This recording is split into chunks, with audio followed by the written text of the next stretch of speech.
नमस्कार।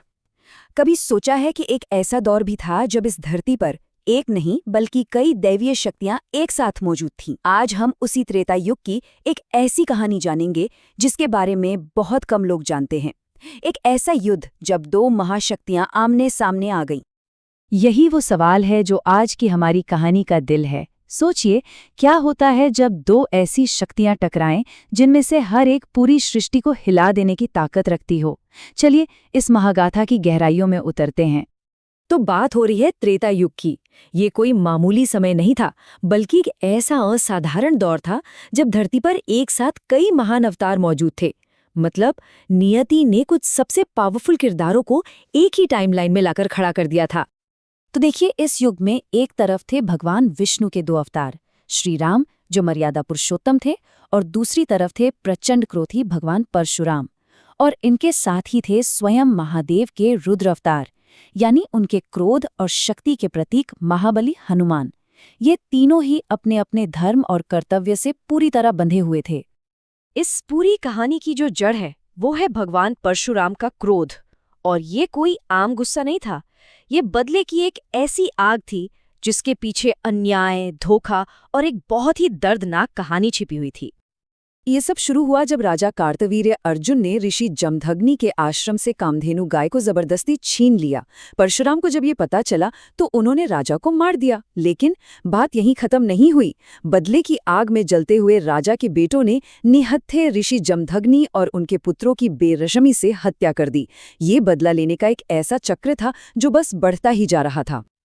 अपने पिता और भाइयों की ये हालत देखकर परशुराम का गुस्सा एक ज्वालामुखी की तरह फट पड़ा, और उसी लम्हे उन्होंने वो भयानक प्रतिज्ञा ली जिसने इतिहास की दिशा ही बदल कर रख दी।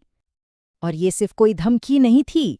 अपने दिव्य फरसे से भगवान परशुराम ने एक या दो बार नहीं बल्कि पूरे 21 बार इस धरती को क्षत्रिय राजाओं के खून से लाल कर दिया था।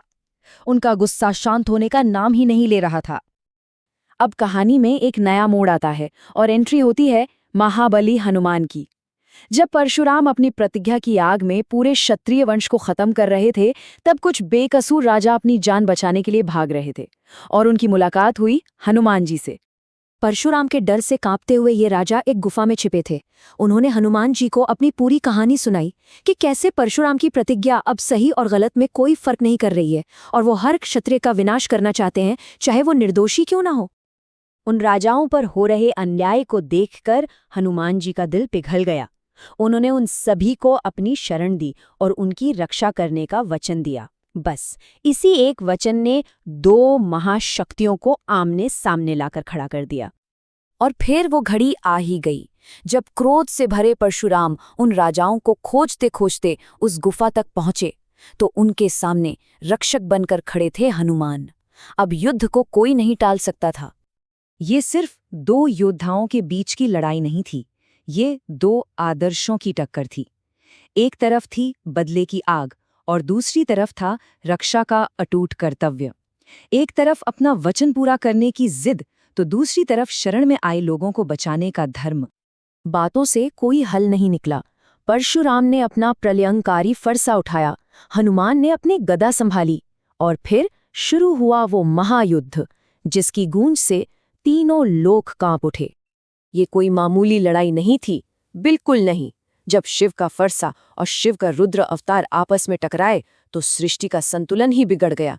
धरती कांपने लगी, स्वर्ग और पाताल लोक तक हिल गए। लड़ाई इतनी भयानक थी कि वो धरती से शुरू होकर पाताल लोक तक पहुंच गई और वहां भी तबाही मचाने लगी। जब देवताओं ने देखा कि इस युद्ध से तो पूरी सृष्टि ही खत्म हो सकती है, तो वो बुरी तरह घबरा गए। वो समझ गए कि इस महाप्रलय को अगर कोई रोक सकता है तो वो सिर्फ एक ही शक्ति है, देवों के देव महादेव। सारे देवता अपनी आखिरी उम्मीद लेकर कैलाश पहुंचे। उन्होंने समाधि में लीन भगवान शिव से इस महाविनाश को रोकने की प्रार्थना की। उनकी आवाज में पूरे ब्रह्मांड को बचाने की गुहार थी। देवताओं की पुकार सुनकर भगवान शिव ने अपनी समाधि तोड़ी और तुरंत युद्ध भूमि में प्रकट हो गए। उनके आते ही जैसे सब कुछ थम सा गया। शिव ने परशुराम से कहा, हे भृगुवंशी, हनुमान मेरा ही अंश है और वो अपनी रक्षा धर्म का पालन कर रहा है। तुम्हारा बदला अब पूरा हो चुका है। अब इस क्रोध और प्रतिशोध के बोझ से खुद को आजाद कर दो।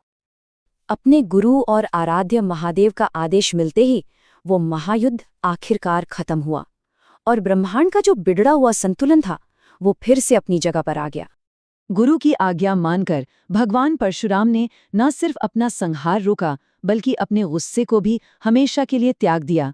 उन्होंने अपनी जीती हुई सारी संपत्ति दान कर दी और शांति की खोज में महेंद्र पर्वत पर घोर तपस्या करने चले गए। ये कहानी हमें एक बहुत गहरे सवाल के साथ छोड़ जाती है कि जब किसी का व्यक्तिगत बदला किसी दूसरे के रक्षा करने के धर्म से टकराता है तो सही और गलत का फैसला आखिर कैसे किया जाए। ये एक ऐसा सवाल है जो हर युग के लिए मायने रखता है।